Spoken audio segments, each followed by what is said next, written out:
जय हिंद साथियों। Film on silver screen cinema की बातें इस यूट्यूब चैनल की ओर से आप सभी देशवासियों को स्वतंत्रता दिवस की बहुत बहुत शुभकामनाएं। और इस स्वतंत्रता दिवस पर मैं लाया हूं फिल्म स्वदेश को। ये फिल्म हमेशा 15 अगस्त हो या 26 जनवरी हो, ये फिल्म जरूर टीवी पर आती है। और ये फिल्म टीवी पर क्यों आती है और हर भारतीय को ये फिल्म क्यों देखना चाहिए, आइए आज हम लोग इसके ऊपर बात करेंगे। सबसे पहले मैं आपको कहानी सुनाता हूँ स्वदेश फिल्म की कहानी। स्वदेश फिल्म की कहानी शुरू होती है मोहन से। मोहन अमेरिका में नासा में काम करता है और वो साइंटिस्ट है और एक बहुत बड़े प्रोजेक्ट में वो लगा हुआ है। मोहन का परिचय ये है कि वो भारत देश से आया है। उसके माता पिता का सड़क एक्सीडेंट में मृत्यु हुई। मृत्यु होने के कारण वो अमेरिका चला गया, लेकिन उसे कावेरी अम्मा की याद आती है। अब ये कावेरी माँ कौन है? कावेरी अम्मा वो है जो बचपन में मोहन के घर पर दाई का काम करती थी, उसे देखने आती थी, उसकी देखभाल करती थी। मोहन माता पिता की मौत के बाद अमेरिका में शिफ्ट हो गया, लेकिन उसे रह रहकर कावेरी अम्मा की याद आती है और इसलिए वह भारत आने का फैसला करता है। मोहन जब भारत आने का फैसला करता है तो पता चलता है कि कावेरी माँ को कोई लेकर चला गया है। कावेरी अम्मा वृद्धा आश्रम में रहती है। उसका पूरा खर्चा मोहन अमेरिका से उठाता है। मोहन कावेरी माँ से मिलने आता है तो पता चलता है कि कावेरी माँ नहीं है, उसे गीता अपनी माँ बनाकर लेकर चली गई है। मोहन वहाँ से निकलता है और पहुँचता है कावेरी माँ के घर। गीता चंद्रपुर गांव में रहती है। उसके पिता का एक स्कूल है, वह स्कूल को रन करने का काम करती है, चाहती है कि सभी बच्चे स्कूल में पढ़े। आओ हम लोग बात करें उस गांव के बारे में। गांव में जातिवाद, छुआछूत, भेदभाव, ये सभी प्रकार की घटनाएं हैं। मोहन को गीता पसंद नहीं करती जब उसे ये पता चलता है कि मोहन कावेरी माँ को उससे दूर लेकर जाएगा।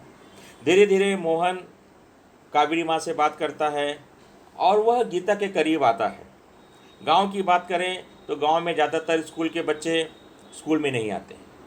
मोहन यहाँ से इन सब के बीच में इन्वॉल्व होने लगता है, गांव की छोटी छोटी समस्याओं को दूर करने का प्रयास करता है।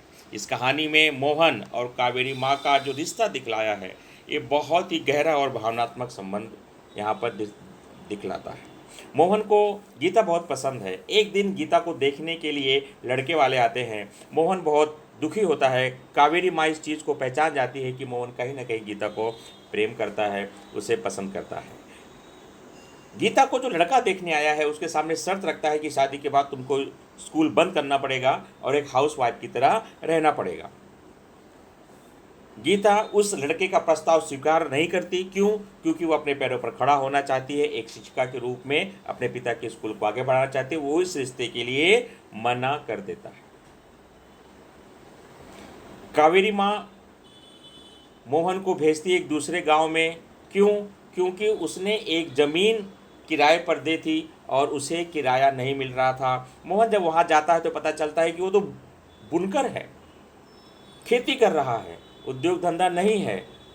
चूँकि वो किसान नहीं है इसलिए उसे कोई पानी नहीं दे रहा है, गांव में पानी की समस्या है।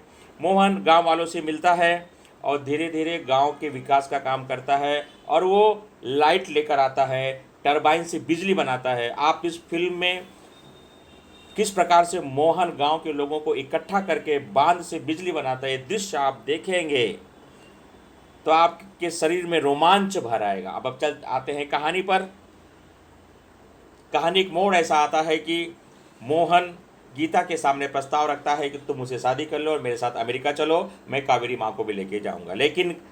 लेकिन कावेरी माँ गीता को छोड़ना नहीं चाहती हैं और अंत में थक हार कर मोहन को अकेले ही अमेरिका जाना पड़ता है। वो नासा ज्वाइन करता है, अपने प्रोजेक्ट को सक्सेसफुल तरीके से काम करता है। लेकिन जब भी वो अकेला होता है तो वो गांव वालों को, कावेरी माँ को कभी भूल नहीं पाता है, गीता को नहीं भूल पाता है। और हम देखते हैं कि अपने कैरियर की ऊंचाई पर रहने के बावजूद भी मोहन नासा से इस्तीफ़ा देता है और नासा से इस्तीफ़ा देकर मोहन वापस इंडिया आता है और कहानी के अंत में हम देखते हैं कि वह गांव में लोगों के साथ कुश्ती लड़ रहा है और यहाँ पर कावेरी और गीता उसे देखकर खुश हो रही हैं और एक कहानी का यहाँ पर अंत होता है। अब कहानी के आगे की चर्चा करें। स्वदेश कहानी क्यों इतनी शानदार है और शाहरुख खान के जीवन की ये सबसे कीमती फिल्म है और उन्हें इस फिल्म के लिए नेशनल अवार्ड मिलना चाहिए था, नहीं मिला, दुर्भाग्य की बात है। हो सकता है जूरी मेंबर का ध्यान इस फिल्म पर ना गया हो, लेकिन इतनी शानदार फिल्म है कि आप सभी को देखना चाहिए। हमारा पढ़ा लिखा युवा, पढ़े लिखे लड़के, ज्ञान नॉलेज जब दूसरे देशों में चला जाएगा तो हमारे देश का क्या होगा। पलायनवाद पर यह फिल्म है। आज हमारा देश तरक्की की नई ऊंचाई की ओर जा रहा है।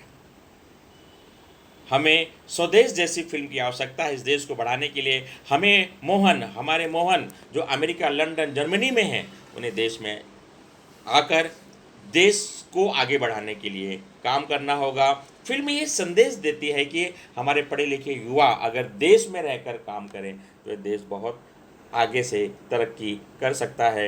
ये थी फिल्म स्वदेश की कहानी, जिस पर हमने 15 अगस्त के विशेष अवसर पर आपके सामने रखा है। उम्मीद करता हूँ स्वदेश फिल्म की कहानी और आपने स्वदेश फिल्म ज़रूर एक बार देखा होगा, कहानी आपको पसंद आई होगी। अंत में मैं यही कहूँगा कि सभी देशवासियों को स्वतंत्रता दिवस की बहुत बहुत शुभकामनाएं। आज़ादी का पर्व मनाइए और एक बार अपने जीवन में स्वदेश फिल्म ज़रूर देखिए। आप इस फिल्म को कभी भूल नहीं पाएंगे। वीडियो में अब तक बने रहने के लिए बहुत बहुत धन्यवाद। जय हिंद साथियों।